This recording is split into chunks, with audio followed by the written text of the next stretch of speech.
하나님의 은혜로 13일 동안 인도와 파키스탄 선교를 잠시 이렇게 다녀왔습니다. 오늘 제가 말씀은 선교, 저 개인적인 선교 보고 겸 복음의 사람이라는 중심으로 증거하도록 하겠습니다. 우리 교우들께서 많이 기도해 주시고 또 물질로 또 마음과 관심으로 동참해 주셔서 진심으로 감사드립니다. 처음에 기대했던 것보다 훨씬 더 많은 협조가 있었습니다.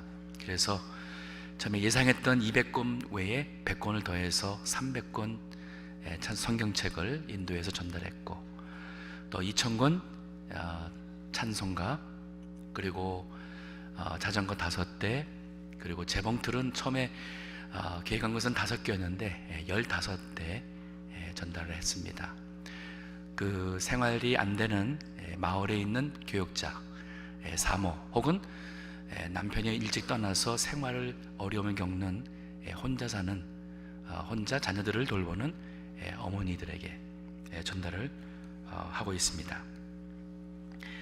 또 우리 산토시 목사에게 사역을 돌보기 위해서 장거리를 많이 다녀야 되기 때문에, 그래서 자그마한 오토바이도 구입해서 드릴 수 있었고, 또 우리 인도에 있는 교역자 84명에게 최고의 선물되는 시편 강해서를 2권짜리 시편 강해서를 모두에게 전달할 수가 있었습니다.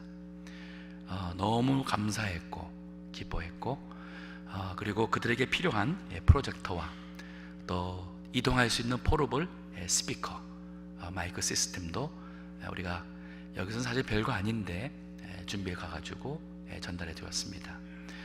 파키스탄에서도 우리 아이들을 위한 그 가방, 매는 가방, 성도님들이 또 도네이션 주셔서 그거 아이들에게 130개 전달하고, 그 외 학용품과 또 프로젝터와 또 이동 스피커와 그 외에 여러 선물들, 특별히 전기가 안 들어오는 그 지역에 배터리 없이 수동으로 이렇게 사용할 수 있는 이 배터리, 그 손전등 플래시라이트가 아주 너무 좋았습니다. 그리고 또 하나님께서 여유가 있어서 이렇게 또 헌금을 더 많이 넉넉히 하고 올 수가 있어서 너무 감사드립니다. 좀 더 자세한 보고는 이따가 오후 시간에 있게 되겠습니다. 이번에 모든 기도로 함께 해주신 교우들께 진심으로 감사하고, 건강을 위해서 많이 걱정했는데 하나님께서 가면서부터 제 목에 감기를 주셔가지고 저에게 겸손하라고, 또 우리 하나님께서 건강과 모든 것을 지켜주심을 아주 피부로 느낄 수 있도록 내내 하나님을 의지할 수밖에 없는 이러한 상황 속에 은혜 가운데 모든 일을 다 마실 수가 있었습니다. 오늘은 특별히 종교개혁 500주년입니다. 1517년 종교개혁이 일어날 때에 말씀으로 돌아가야 된다. 근 1000년 중세 시간 동안 교회가 교권주의로, 즉 교회가 돈과 권세와 인본주의로 변질된 그 상황 속에 성경으로 돌아가서 하나님 중심으로 우리 인간의 노력으로 구원받는 것이 아닌 믿는 자에게 하나님께서 은혜 주시는 오직 믿음 오직 은혜라는 종교개혁의 그 불씨가 500년 전에 시작이 되었습니다. 그리고 불과 100년이 안 되어서 이 종교개혁은 근대 선교 운동을 시작하게 됩니다. 이 모던 월드 미션 무브먼트는, 선교는 초대교회가 선교를 해서 로마 전역에 퍼뜨렸었습니다. 그때의 12제자 중에 하나 도마도 인도까지 왔었어요. 선교가 언제 멈추냐면은 핍박이 끝나면서 3세기 막 들어가서 4세기 들어오면서 컨스탄틴 대제로 인해서 핍박이 공식적으로 끝을 나게 되면서부터 세계 선교가 주춤하고, 중세 때는 선교가 거의 미미해집니다. 그리고 종교개혁이 일어나서 복음이 살아나니까 복음의 사람들이 이것을 전하고자 세계 선교가 다시 일어나서 아프리카에 데이비드 리빙스톤이 가서 그 불모의 땅에 복음을 전하는 두 불씨를 지졌고, 윌리엄 캐리가 인도에 와서 그 복음의 불씨를 지졌고, 그리고 허슨 테일러가 중국에 가서 그 복음을, 근대 세계 복음을 여는 그러한 역사가 일어났고, 지금 우리가 아는 선교하는 것이 지난 한 300년 전으로 한 400년 전후 300~400년에 다시 시작이 된 이 마지막 때의 선교의 역사입니다. 저는 이 500주년 종교개혁을 맞이하면서 과거에는 말씀으로 돌아가자, 은혜와 믿음이라고 했는데 그것은 잘 지켜진 것 같아요. 근데 그로 인해서 복음의 사람들이 복음을 전파해야 되는데, 지금 이 500주년 맞이한 이 시점에서 가만히 돌아볼 때에 지금은 복음이 되살아나야겠다는 생각이 듭니다. 즉, 하나님께 받은 그 은혜가 못 믿는 자마다 구원받는다는 이 복음의 기쁜 소식이, 그 열정과 그 은혜가 많이 식어져 버렸어요. 그리고 종교 개혁을 운운한다면, 개혁주의를 운운한다면 그것은 교리와 이론으로 멈출 수밖에 없게 됩니다. 오늘 제목은 복음의 사람 사도 바울에 대해서 오늘 본문을 가지고 은혜 받고자 합니다. 바울은 진정한 복음의 사람이었습니다. 오늘 본문에서도 바울은 자기 자신이 복음의 빚진 자라는 표현을 쓰면서 복음의 빚진 자의 마음을 가지고 살고 있음을 보여줍니다. 복음의 사람의 두 번째 모습은 바로 그 복음의 능력을 알기 때문에 그 복음의 자부심을 가지고 사는 모습을 오늘 본문을 통해서 우리가 봅니다. 자, 오늘 우리 말씀을 통해서 또 인도와 파키스탄의 선교의 내용을 통해서 우리 모든 성도님들이, 또 우리 동부교회가, 정말 참된 주님의 모든 교회들이 복음으로 인하여 다시 한번 힘을 얻고 은혜가 살아나고, 그리고 우리 생활 속에 복음적인 삶으로 인하여서 하나님 나라가 세워지며 확장되며 하나님의 꿈이 이루어질 수 있는 그러한 우리의 모든 삶과 교회가 될 수 있기를 간절히 소원합니다. 여기 14절과 15절 말씀 보시게 되면 헬라인이나 야만이나, 헬라인은 소위 많이 배운 유식한 사람이라고 보면 되겠어요. 당시 헬라 사람들은 정말로 문화가 굉장히 발달했던 시대였습니다. 제가 대학교 다닐 때에 처음 들어가서 철학을 공부할 때에 철학 공부의 시작이 바로 헬라 철학자부터 시작이 되는데, 예수님 오기 400년, 500년 전에 그 플라톤에서부터 우리 이 헬라 철학을 공부하면서 오늘날 철학을 우리가 배워요. 사실 별반 다르지 않습니다. 과거의 철학자들이 참 똑똑했고 생각이 깊었고, 그리고 그들이 인간의 이 세상과 신의 세계나 모든 것을 논할 만큼 정말 참 엘리트였다는 것을 우리가 볼 수가 있습니다. 바울의 이 시대의 이 시점에서 헬라인이랄 때는 그러한 문화와 그러한 사상과 어떤 종교심이 야람되어 있다는 그러한 사람들에게나, 야만이라는 것은 정반대예요. 그야말로 먹는 것을 위해서 살아간다 할 만큼 짐승과 같은 그러한 야만이게나, 지혜 있는 자나 어리석은 자나, 여기 어리석은 것은 우리 인간이 하나님, 창조 하나님을 모르기 때문에 잘못 살아가는 모든 것은 다 어리석은 겁니다. 어리석은 우상을 섬기는 것 다 어리석은 겁니다. 그러한 지혜 있는 자나 어리석은 자에게나 사도 바울은 내가 빚진 자라고 표현을 하고 있습니다. 골로새서 3장 11절의 말씀도 이러한 마음이 한순간에 있었던 것이 아니라 이 골로새 교회들 쓸 때, 보낼 때 바울은 여전히 말씀을 얘기하고 있습니다. 읽어주세요. 거기는 헬라인이나 유대인이나 할례당과 무할례당이나 야인이나 스구디아인이나 종이나 자유인이 분별이 있을 수 없나니 오직 그리스도는 만유시요 만유 안에 계시니라. 네, 그리스도 안에는 인간이 다 똑같다는 얘기예요.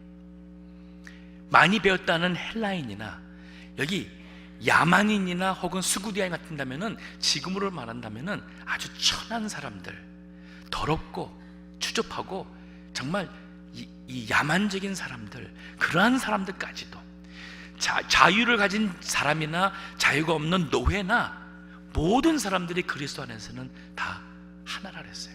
똑같다 그랬어요. 이번에 인도에 가서 제가 설교할 때마다 여러 번 이런 말씀을 했습니다. 그리스도 안에는 캐스트 시스템이 없다. 즉 사회의 계층이 없다. 우리 하나님 앞에서는 우리 모두가 다 죄인이라고 제가 선포했습니다. 성경이 선포하고 있다고 제가 설교를 했습니다. 즉 아무리 상류층이라 할지라도 교만하지 말고 하나님 앞엔 죄인인 것을 깨달아야 될 뿐이에요.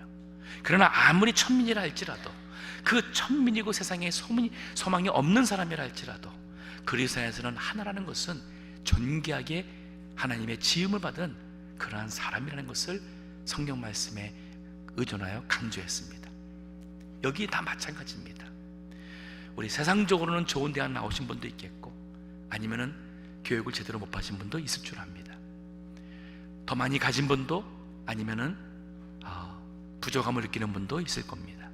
어린 사람이나 혹은 연세 드신 사람이나 지금은 여기 다 거의 다 한국 사람이지만 이 세상에 정말 많은 사람들이 있습니다. 피부 색깔뿐 아니라 한번 다녀보시면 아마 우리 팀원이 얘기할 거예요. 인도 정말 사람 많습니다. 정말 사람 많습니다. 파키스탄도 정말 사람 많습니다.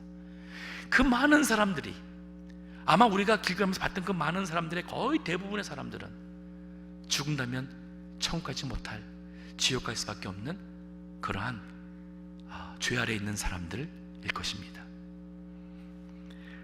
그런 생각한다면 우리는 그들에게 복음의 빚을 진 자란 뜻이에요. 왜 바울이 이런 말을 하냐면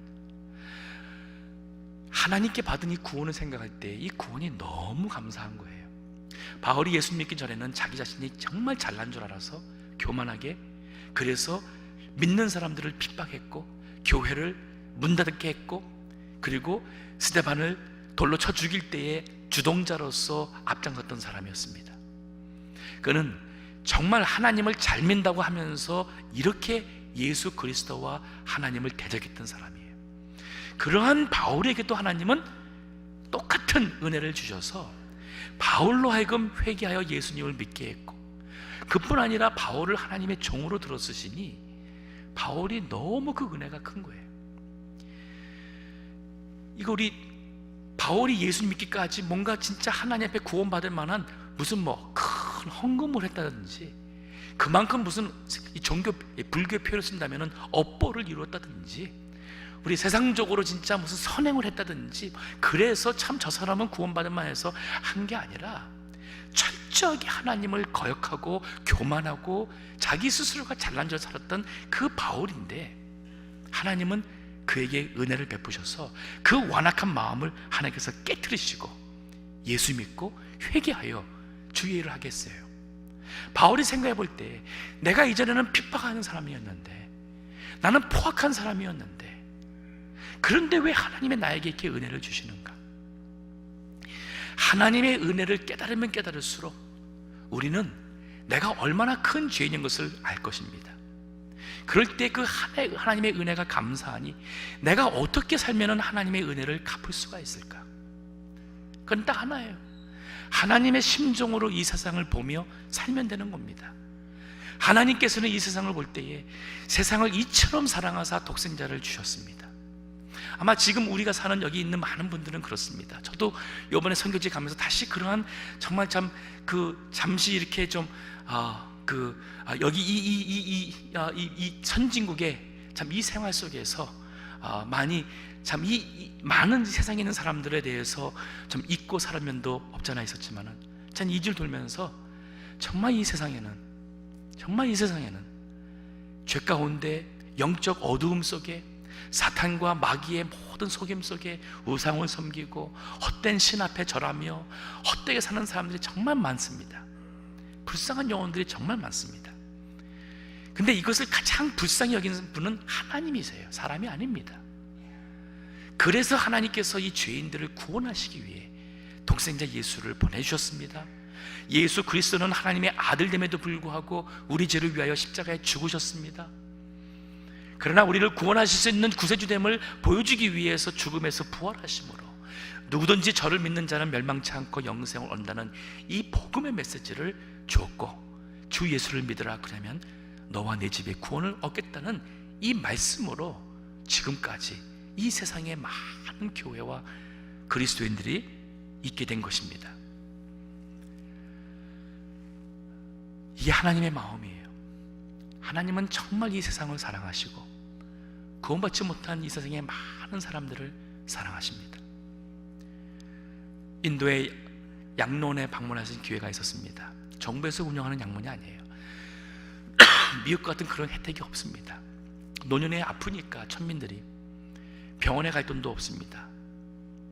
그래서 보니까 아마 당뇨 때문에 그런 것인지 우리 권사님이 가까이 가서 보니까 발이 썩어서 있다는데, 아마 또 당뇨 때문에 썩지 않았을까. 치료받을 돈도 없습니다.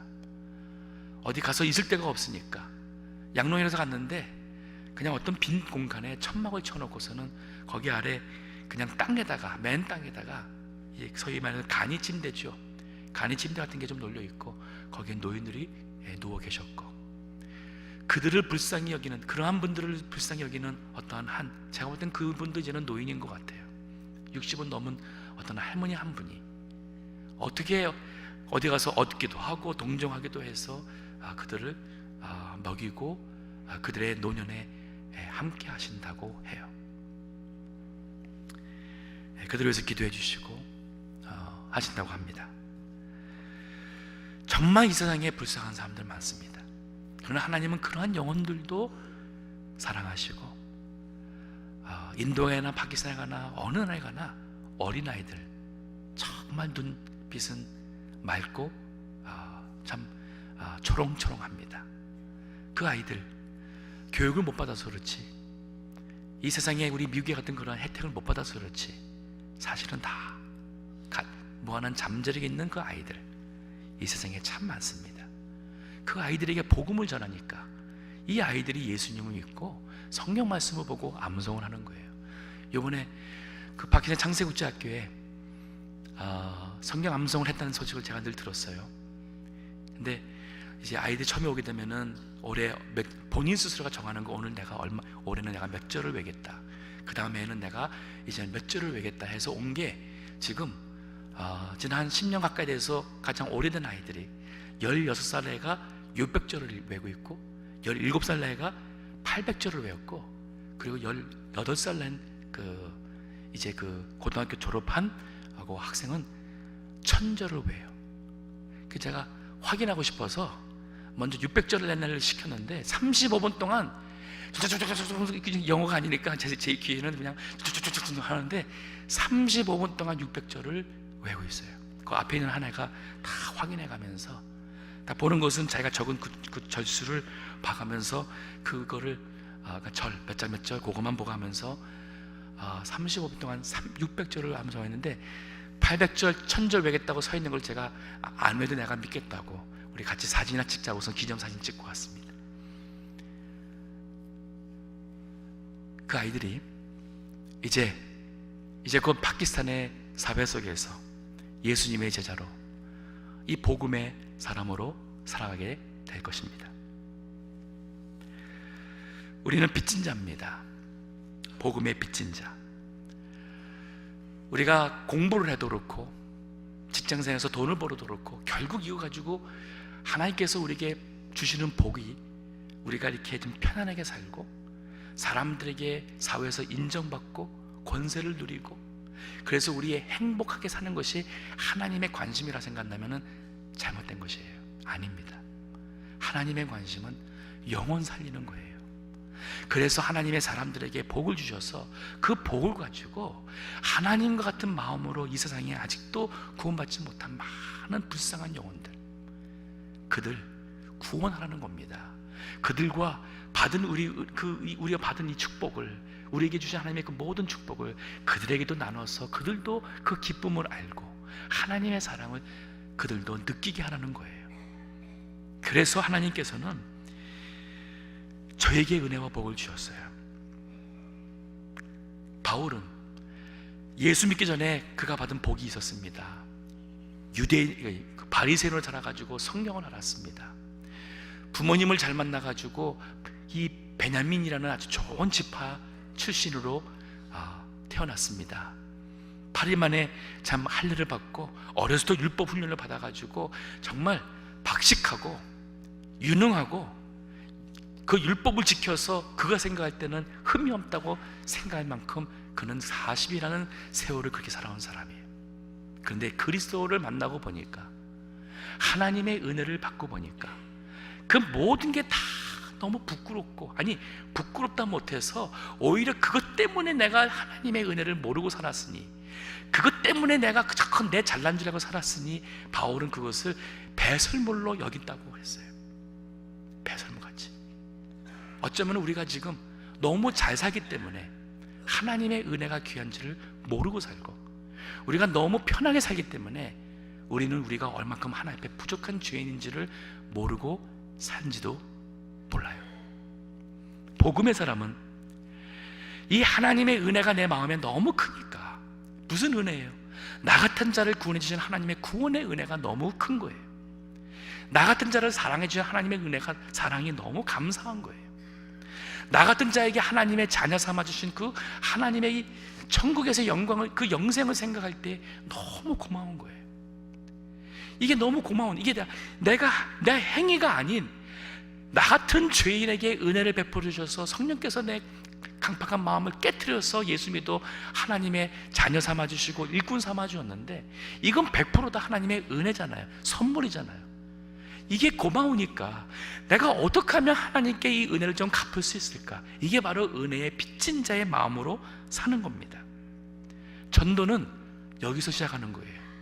복음은, 아니 선교는 이런 마음에서 시작하는 겁니다. 교회 봉사도 이런 마음에서 시작하는 거예요. 내가 받은 은혜가 이렇게 많은데, 내가 이 주신 하나님의 이 음악의 재능을 가지고 내가 하나님 앞에 정말, 하나님 앞에 이 한 곡으로서 내 하나님의 이름이 높이 이 세상에 드러날 수만 있다면, 하나님의 영광이 하나님께 기쁨이 될 수만 있다면, 내가 이 노래 부르다 죽는다 한들 나에게 있어서는 기쁨이 되리. 이것이 바로 은혜로 부르는 찬양입니다. 교회 봉사 마찬가지예요. 뭐 부엌이든 어디서든, 뭐 방송이든 뭐 어디서든 하나님의 은혜가 감사해서 하게 되면은, 그때부터는 세상 사람들이 나를 뭐라고 하든, 세상 나를 알아주든 안 하든 이게 전혀 문제가 안 되는 거예요. 왜? 나는 주님이 은혜가 너무 감사해서 그 은혜 갖고자 하는 것 뿐이니까. 지혜로운 자나 어리석은 자, 고린도서 1장 18절 보면은 십자가의 도가 헬라인들에게는 미련하게 보였습니다. 왜? 구세주라는 사람이 십자가에 죽는 모습 그 볼 때 사람들이 웃겠는데, 저게 무슨 구세주라고 다 비웃었잖아요. 그러니까 이성적인 사람이라는 사람들은 이게 이해가 안 가는 거예요. 아니 그렇게 강도질하는 사람이 그러면은 그때 회개하고서는 믿었다고 그러면 그 사람은 천국 가고, 한 평생 돌을 닦겠다고 뭐 굴속이나 산에서 나름대로 참 자기 자신을 자제하고 욕심에서 벗어나려고 그러면 그런 사람들은 그러면 지옥 가느냐? 이게 말이 되냐? 공평하냐? 이건 인간의 이치지요.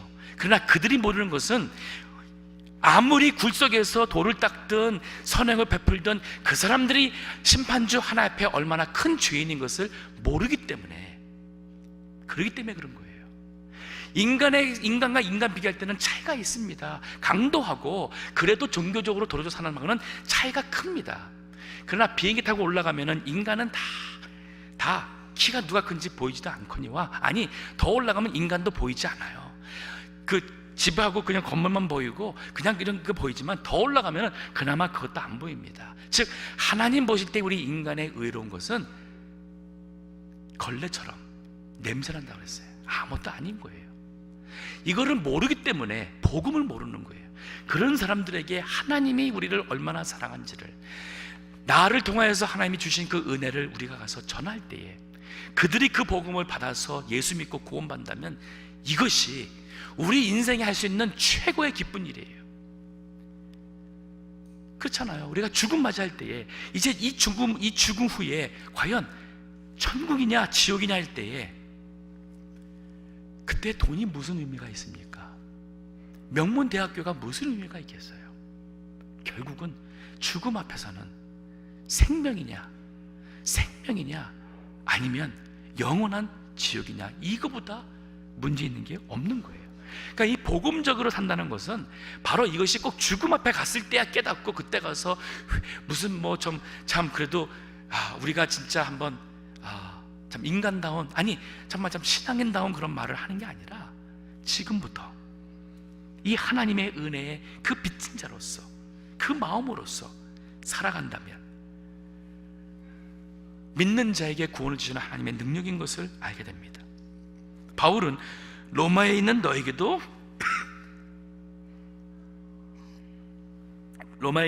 복음을 전하기 원한다고 했는데, 바울에게 있어서는 로마가 그 시대에 최고의 지성인과 최고의 권세자들이 있는 곳이었습니다.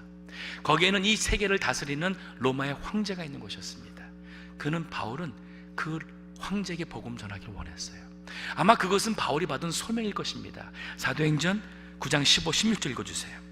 주께서 가라사대 가라, 이 사람은 내 이름을 이방인과 임금들과 이스라엘 자손들 앞에 전하기 위하여 택한 나의 그릇이라. 그가 내 이름을 위하여 해를 얼마나 받아야 할 것을 내가 그에게 보이리라 하시니. 여기 보면은 바울에게 하나님께서 그를 택하실 때 임금들과 이방인이라는 표현이 나옵니다. 즉 그 불 당시에 바울은 아직 이제 겨우 거듭난 사람에게 하나님께서는 바울을 통하여서 임금과 그다음에 이방인에게 복음 전할 그러한 이 소명을, 그리고 바울에게는 사명감을 주었어요. 바울은 그것을 이루고자 그의 생애에 로마까지 가기를 원했습니다. 우리 각자에게 하나님이 주신 뜻이 있어요. 기도하시면은 하나님, 정말 나를 향한 하나님의 뜻이 무엇입니까? 저 구원해 주셨는데, 제가 구원받아가지고 이렇게 그리스도인이 됐는데, 하나님의 자녀가 됐는데, 저 이렇게 살다가 이렇게 직장생활하고, 아니 이렇게 사업하다가, 아니 은퇴해서 그저 하루하루 그저 병나지 않고 참 건강 가운데서 하나님께 감사하며 내 믿음 지키고 나름대로 내 양심대로 살려고 지금 내가 하고 있는데, 그럼 이게 다인가? 하나님, 이게 정말 다인가요? 내 인생에서 하나님이 갖고 계신 계획과 뜻이 이게 답니까? 아니면 나를 통하여서 정말 하나님께서 하고자 하시는 무슨 일이 있습니까? 그 뜻이 무엇입니까? 그걸 구해보세요. 반드시 하나님이 택하신 백성에게는 뜻이 있습니다. 그 뜻을 따라 살아갈 때에 우리는 후회함이 없는 인생을 살게 됩니다. 바울이 이렇게 빚진 자로서 살아갈 때에 동시에 그 마음에는 자부심이 있었어요. 복음에 대한 자부심이 있었어요. 16절 보면은 내가 복음을 부끄러워하지 아니하노니, 이 말을 긍정적으로 표현하면은 복음에 대해 아주 큰 자부심이 있으니 이란 뜻이에요. 왜? 이 복음은 모든 믿는 자에게 구원을 주시는 하나님의 능력이 됩니다. 모든 믿는 자, 어떤 종류의 사람이든 피부 색깔이든 어떤 사람들이든 얼마큼 큰 죄가 있든 어떤 정말 악한 사람이라 할지라도 믿는 자에게 하나님께서는 구원을 주시는 능력이 복음에 있다는 거예요. 정말입니다. 우리가 능력이 아니라 하나님의 말씀의 능력이 있고, 이 복음이 하나님의 말씀이 되는 복음의 능력이 있는 거예요. 이번에 우리 팀이 가서 도착하자마자 우리 이제 인도에 있는 목사 산토시 목사가 차를 렌트해가지고 우리를 픽업으로 왔습니다, 공항에. 그리고 일주일 동안 우리가 그 차를 탔습니다. 그 차와 함께 운전수가 따라옵니다. 람툴람이라는 그 무슨 이슬람교 믿는 운전수였어요. 근데 보니까 이슬람교를 믿는데 또 보니까 그 앞에 내가 볼 때는 힌두교 코끼리 우상인 것 같아요. 그리고 또 여기 미러에다가는 원숭이 날개가 달린 원숭이인가 같은 그 우상이 둘이나 있어가지고 보니까 역시 인도는 이 혼합신앙이구나 하는 걸 느끼게 했는데, 이 친구가 한 나흘 지나가지고 가다가 우리가 가는 그 교회 가는 중에 자기 집에 들으더니 뭐라고 말하는데 보니까 들어가서 어머니를 데리고 나오는 거예요. 그랬더니 어머니하고 얘기하고서 어머니 데려나왔는데, 어머니하고 예수님 믿겠다고 그러는 거예요.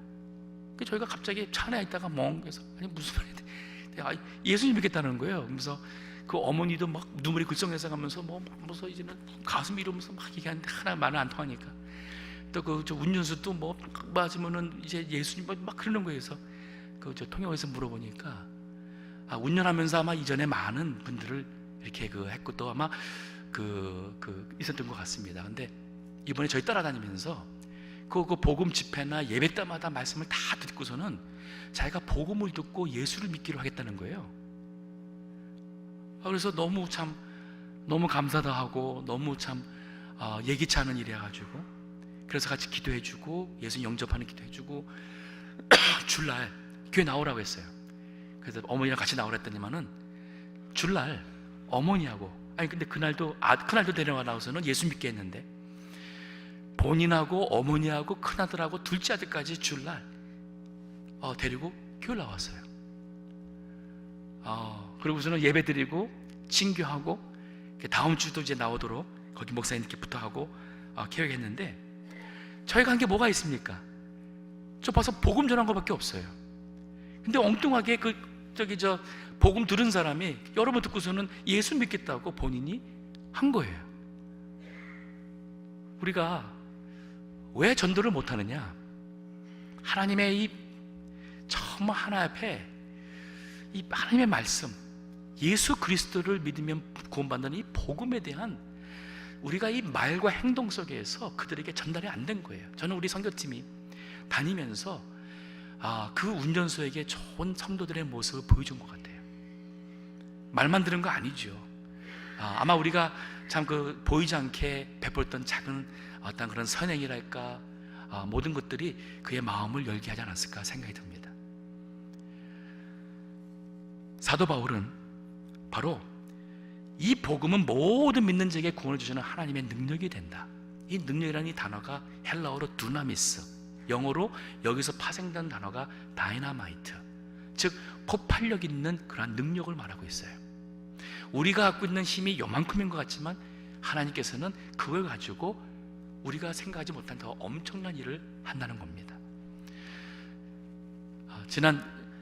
제가 여러 가지 또 여기 달라스 여기 이사로 오게 되고, 또 달라스 있는 동안에 또 좀 마지막 몇 년 동안은 또 여러 가지 일들이 있어가지고 제가 선교지를 못 갔었어요. 파키스탄 같은 경우는 6년 동안 못 갔고, 6년 만에 갔고, 인도는 8년 만에 갔는데 제가 깜짝 놀란 것은, 제가 여기 있으면서 할 수 있는 선교라는 것은 한계가 있었습니다. 나름대로 정말 하려고 요만큼 했는 것 같은데, 실제 그 기간 동안에 하나님께서는 요만한 것을 가지고 하나님께서는 엄청난 선교의 일을 하고 계셨음을 보았어요. 우리 각자가 내가 뭘 할 수 있겠다 생각한다면 아무것도 할 수 없습니다. 그러나 하나님이 기뻐하시는 일 위해서 내가 살고 싶은데, 내가 어떻게 하면 주님의 기뻐하시는 일 위해서 살 수 있을까? 나의 작은 것을 드리고 순종하자 할 때에 하나님께서는 모든 놀라운 역사를 행하시는 거예요.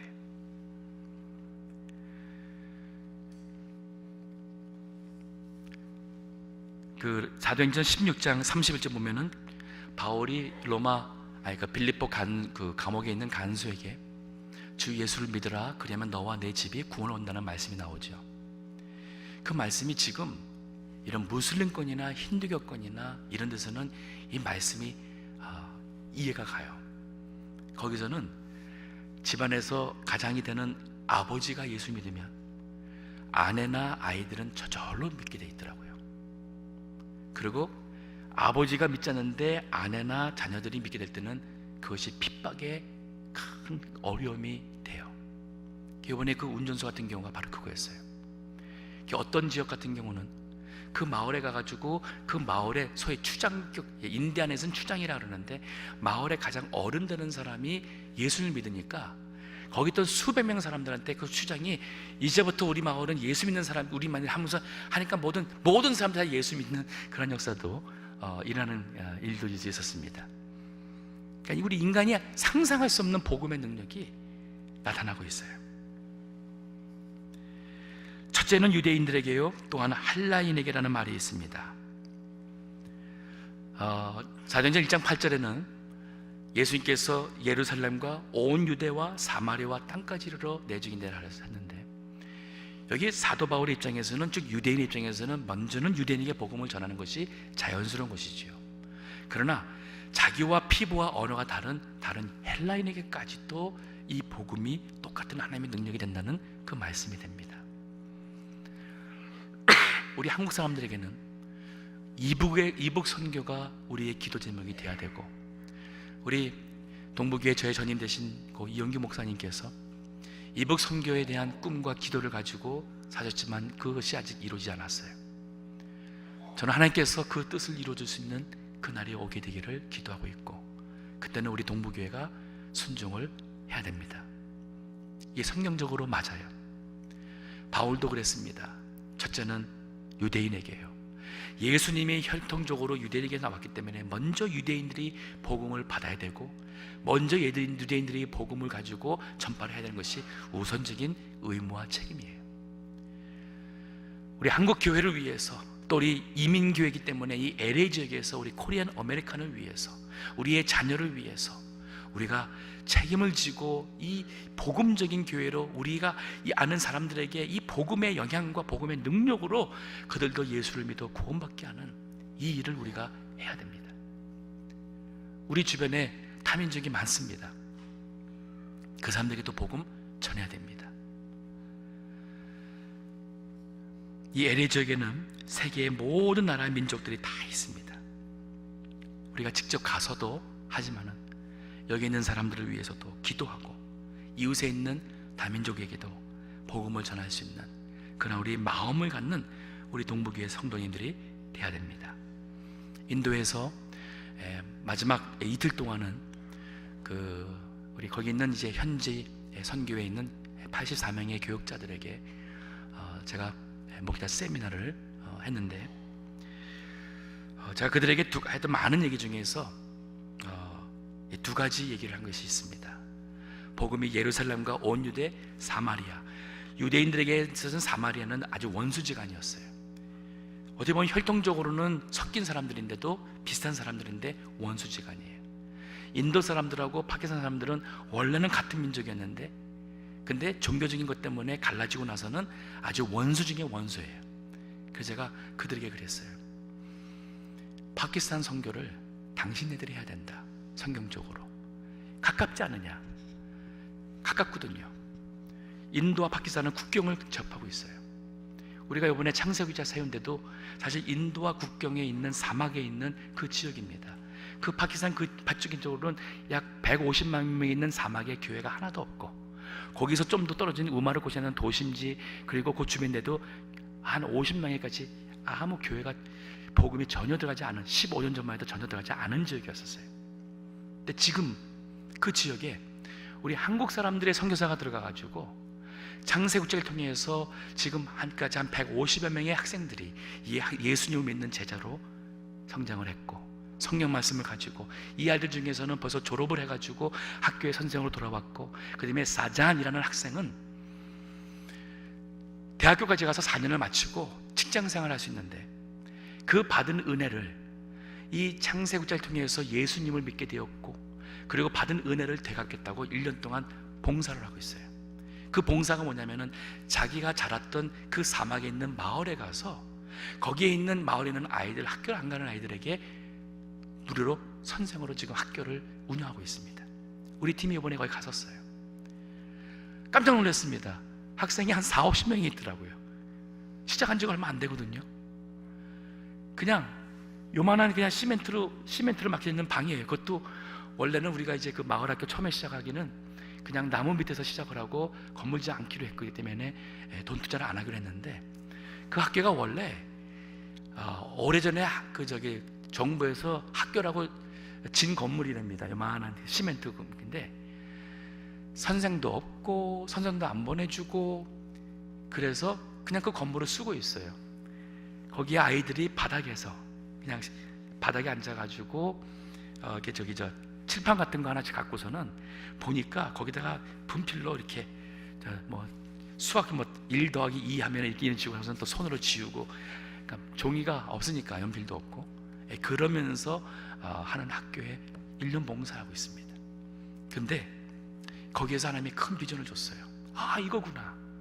창세기부터 졸업한 아이들을 시작으로 해서부터 이제는 이 파키스탄에 있는 이 자국민 전도사나 목사들을 각 마을마다 학교를 세워서 학교를 시작을 해서 돈 들할 거 없으니까요.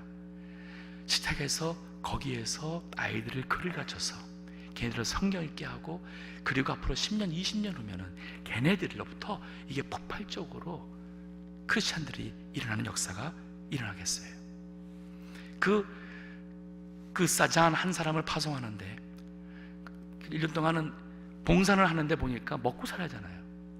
그래서 생활비를 주고 있는데 100불을 주고 있습니다. 100불 가지고 살고 있어요.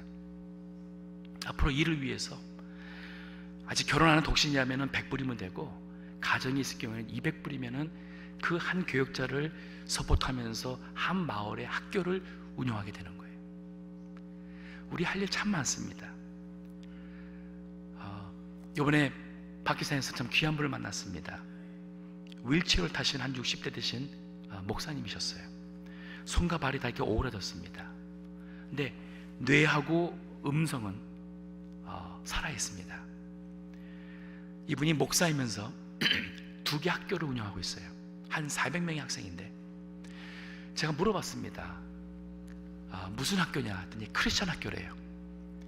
영어를 가르친대요.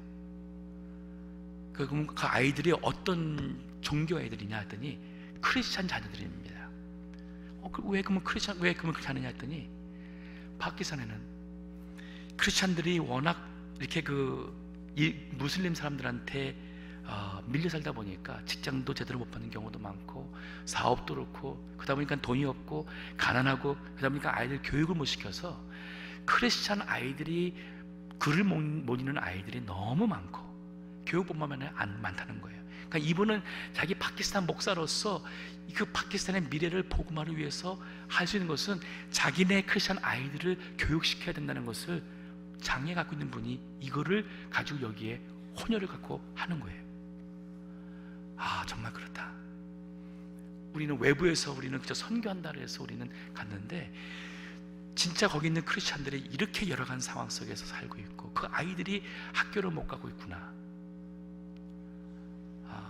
정말 우리가 할 게 참 많습니다. 우리는 너무 모르기 때문에 그냥 우리의 작은 것에서 우리는 연연하고, 조그만 일에도 우리는 마음이 섭섭해하고 잠을 못 자고, 우리는 너무 지극히 사소한 일에 우리 인생의 희비 가운데 사는 것 같아요. 하지만 이 세상에는 우리가 전혀 생각지 못한 일로 인하여 그들이 살고 죽는 이러한 엄청난 생활 속에 사는 분들이 많습니다. 이 세상에서 살고 죽는 문제를 넘어서서 영생이냐 아니면 지옥의 영벌이냐는 그러한 참 구원의 문제를 가지고 사는 사람들이 참 많습니다. 제가 우리 동부교회가 복음적인 교회가 되기를 원한다는 말과, 또 오늘 우리 성도님들이 다 복음적인 복음의 사람들 되기 원한다는 것은 주님 앞에 설 때에 우리가 부끄러움 얻기 위해서예요.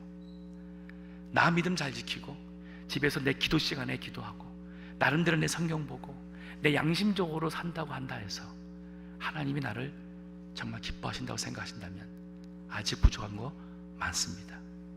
왜냐하면 하나님께서는 이 세상에 그 많은 사람들 구원하기 위해서 독생자까지 주셨는데, 우리 인간들은, 구원받은 제자들은 그 지상 위의 대위임령은 잊어버리고 자신의 먹고 사는 일에 바쁘고, 그저 우리 이 선진계 교회들은 그저 자기 교회 안에서 행복하게 믿음 생활을 해요.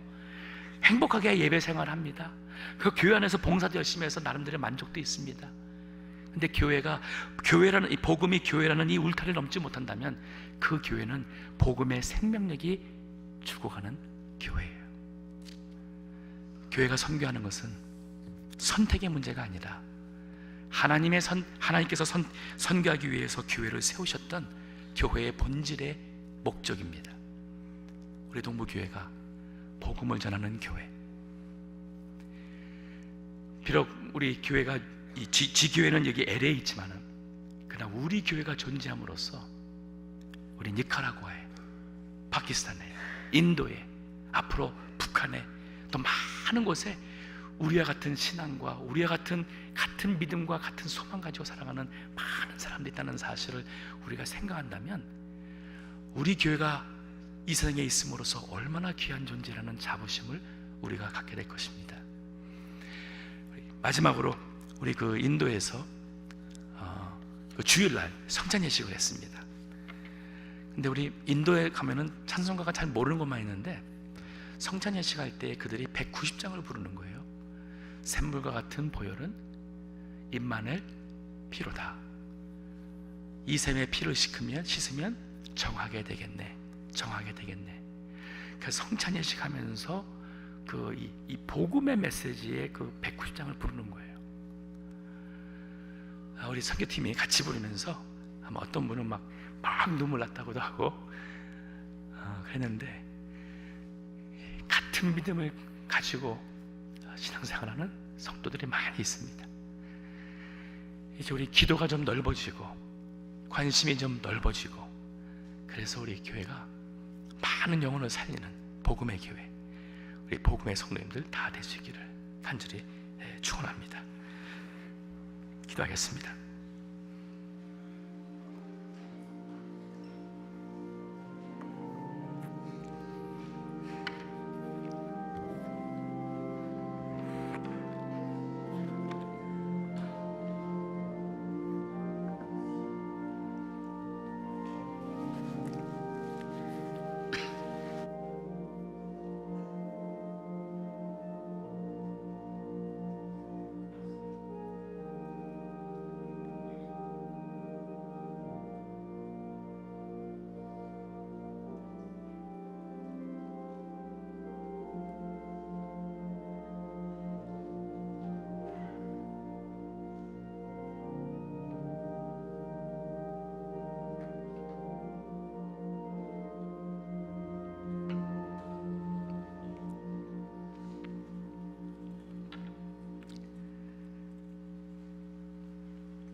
교회 소식 나누겠습니다. 오늘 방문해 주신 교우들, 유재훈 집사님, 강유진 집사님 남편 되시는데 한국에서